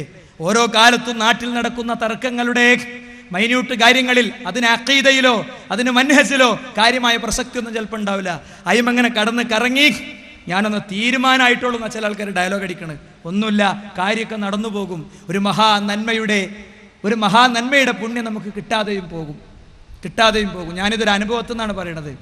ബഹുമാനനായ ഒരു വ്യക്തി 2002 മുജാഹിദ് പ്രസ്ഥാനത്തിൽ നിന്ന് ഒരു വിഭാഗം പിളർന്നുപോയതിൻ്റെ ശേഷം അദ്ദേഹം ഒരു ഹദീസ് ഉദ്ധരിച്ചുകൊണ്ട് സംഘടന ഹറാമാണെന്ന് പറഞ്ഞ് അദ്ദേഹം രംഗത്ത് വന്നു. അദ്ദേഹത്തിൻ്റെ ഒന്നാമത്തെ അനുയായികളിൽപ്പെട്ട ആളായിരുന്നു ഞാൻ. ഒന്നുമില്ല, അവിടെ ആലോചിച്ചത് എന്താ, ഇത് മാത്രമാണ്. അദ്ദേഹം ഒരു വലിയ പണ്ഡിതനൊക്കെ അല്ലേ, നമ്മൾ അന്നത്തെ ഒരു മനസ്സിൽ അങ്ങനെയൊക്കെ ചിന്തിക്കാൻ പറ്റുള്ളൂ, അല്ലേ? അതിൻ്റെ തൊട്ടടുത്ത് നടന്ന വലിയൊരു സമ്മേളനം, ആ സമ്മേളനത്തിൻ്റെ ദിവസങ്ങളിൽ ഒന്നും ഞാൻ ചെയ്തിട്ടില്ല. കാരണം ഇതിലുള്ള കൺഫ്യൂഷനുണ്ട്. കഴിഞ്ഞപ്പോൾ എനിക്ക് മനസ്സിലായി മൂപ്പര് ഹദീസ് ദുർവ്യാഖ്യാനിച്ചാണ്. വല്ല കാര്യമുണ്ടോ? ഒരു കാര്യമില്ല. ഇനി മൂന്നാമത്തത് സമ്പത്താണ്. സമ്പത്ത് തീരാൻ 5 ഇഞ്ചക്ഷൻ്റെ പൈസ നമ്മളെടുത്തില്ല എന്ന് എനിക്ക് പറയാനുള്ളത്. 10 ഇഞ്ചക്ഷൻ്റെ 10 കീമോ വേണമെന്നാണ് അതിൻ്റെ പൈസ അല്ല. മ്യൂസിൽ പോയി ഒരു കീമോ എടുക്കുകയാണെങ്കിൽ 3 ദിവസം അവിടെ കടന്നു പോന്നാൽ ഒരു 10-35 ഉറുപ്പ്യ റെഡിയാണ്, അല്ലേ? വേണ്ടി വരും. അതിൻ്റെ പൈസയും കൂടി നമ്മളെടുത്തില്ല. അതുകൊണ്ട് ഉള്ള പൈസ അല്ലേ ദരിദ്രരാഗിണിനെ വേഗം കൊടുത്താളി എന്നാണ് അള്ളാഹുവിൻ്റെ റസൂൽ പറഞ്ഞിട്ടുള്ളത്. ഒരു ചിട്ടയായ പൂർണ്ണമായ ക്രമം പാലിക്കുന്ന ഒരു ജീവിതവുമായി മുന്നോട്ട് പോകാൻ നമുക്ക് സാധിക്കണം. ഈ ദൗത്യം മുഴുവൻ നമ്മൾ ചെയ്യുന്നത് നമ്മൾ വലുതാകാനാണ്, നമ്മളെ ഖബർ സുരക്ഷിതമാകാനാണ്, നാളെ പരലോകത്ത് നമ്മൾ രക്ഷപ്പെടാനാണ്. അവസാനം 18ാമത് പ്രൊഫ്കോൺ ഇൻഷാ അല്ലാഹ് സുഹൃത്തുക്കളെ പത്തനംതിട്ടയിലാണ്. ജിന്നും മലക്കും ദുആ കേൾക്കുമെന്ന് പറയുന്നവർക്ക് പോലും പള്ളിയില്ലാത്ത പത്തനംതിട്ടയിൽ, അവിടെ പുതിയ മിനാരങ്ങളിൽ നിന്ന് ബാങ്കൊലി കേൾക്കുന്നത് പ്രതീക്ഷിച്ച് നമ്മൾ പ്രഖ്യാപിച്ച മഹാദൗത്യം വളരെ കുറഞ്ഞ ദിവസം, 10-15 ദിവസമുള്ളൂ. സാമ്പത്തികമായി ഒന്നും ആയിട്ടില്ല. പുതിയ സംസ്ഥാന സമിതി അവർ രാവും പകലും അധ്വാനിച്ച് കാര്യങ്ങൾ മുന്നോട്ട് പോകാണ്. പല സംഗതികളിലേക്കും അവർക്ക് ഇറങ്ങി കാര്യങ്ങൾ നിർവഹിക്കാനുള്ളതുകൊണ്ട്. അതുകൊണ്ട് നിങ്ങൾ 1 രൂപയാണ് കൊടുക്കുന്നതെങ്കിൽ ആ 1 രൂപ, അതല്ല 1000 രൂപയാണെങ്കിൽ 1000 രൂപ അത് കൊടുക്കേണ്ട സമയമാണിപ്പോൾ. അതോടൊപ്പം നിങ്ങളുടെ കുടുംബത്തിൽ, ബന്ധുക്കളിൽ, സുഹൃത്തുക്കളിലൊക്കെയുള്ള ഒരുപാട് ആളുകളുണ്ട്, പെങ്ങളെ കുട്ടികളുണ്ട്. ഒരു കുട്ടിയെങ്കിലും പ്രൊഫഷണൽ സ്റ്റുഡൻ്റ് ഇല്ലാത്തത് ഉണ്ടാകില്ല. ഒരു കുട്ടിയെങ്കിലും മെഡിസിൻ, എൻജിനീയറിംഗ്, അല്ലേ, എന്ന് വേണ്ട നേഴ്സിംഗ്, അതേപോലെ തന്നെ മാനേജ്മെൻറ്റ് കോഴ്സുകൾ, MBA, BBA പോലെയുള്ള മാനേജ്മെൻറ്റ് കോഴ്സുകൾ, ഇങ്ങനത്തെ കോഴ്സുകൾക്കൊക്കെ പഠിക്കുന്ന ഒരു കുട്ടിയെങ്കിലും ഉണ്ടാകും. നിങ്ങളടുത്ത് ഇവരെ നമ്പറും ഡീറ്റെയിലൊക്കെ ഏൽപ്പിക്കാവുന്ന ആളുകളുണ്ടാകും. അവരെ അവിടെ എത്തിക്കാനുള്ള സംവിധാനം നിങ്ങൾ ഇപ്പോൾ തന്നെ ചെയ്യുക. ഫെബ്രുവരി മാസത്തിലെ 7, 8, 9 തീയതികളിലാണ് ഇൻഷാ അല്ലാഹ് നടക്കുന്നത്. നിങ്ങളെല്ലാവരുടെയും പ്രാർത്ഥനയിൽ പ്രൊഫ്കോൺ ഉണ്ടാകണമെന്ന് ഈ സന്ദർഭത്തിൽ ഉണർത്തുകയാണ്. അതിൻ്റെ ഒരു സംസ്ഥാന ദേവാസ് കോഡ് 25, 26 തീയതികളിൽ പത്തനംതിട്ടയിൽ നടക്കുകയാണ്. 10,000-കണക്കിന് വീടുകളിലേക്ക് സലഫി ദഅവ എത്തിക്കാനുള്ള, ദഅവത്തിൻ്റെ പാഠങ്ങൾ എത്തിക്കാനുള്ള കാര്യങ്ങൾക്ക് വേണ്ടി നമ്മൾ ഒന്നിച്ച് കയറുകയാണ്. നിങ്ങളിൽ പങ്കെടുക്കാൻ സാധിക്കുന്നവരൊക്കെ അതിൽ പങ്കെടുക്കുക എന്ന് ഉണർത്തിക്കൊണ്ട്, ഓർമ്മിപ്പിച്ചുകൊണ്ട് അവസാനിപ്പിക്കുന്നു. അല്ലാഹു നമ്മെ അനുഗ്രഹിക്കുമാറാകട്ടെ. ഒരു മാലയിൽ കോർത്ത മുത്തുകളെപ്പോലെ ഒന്നിച്ച് സ്നേഹത്തോടെ ഐക്യത്തോടെ മുന്നേറാൻ റബ്ബ് നമ്മെ അനുഗ്രഹിക്കുമാറാകട്ടെ. പരസ്പര സംശയത്തിലൂടെ പരസ്പര തെറ്റിദ്ധാരണകളിലൂടെ തമ്മിലിടിച്ച് തകരുന്ന മഹാദുരന്തങ്ങളിൽ നിന്ന് ലോകത്തെ എല്ലാ സലഫി കൂട്ടായ്മകളെയും അള്ളാഹു കാത്ത് രക്ഷിക്കുമാറാകട്ടെ. ആമീൻ ആമീൻ ബിറഹ്മതിക യാ അർഹമർ റഹീമീൻ വൽഹംദുലില്ലാഹി റബ്ബിൽ ആലമീൻ വസല്ലല്ലാഹു അലാ മുഹമ്മദ്.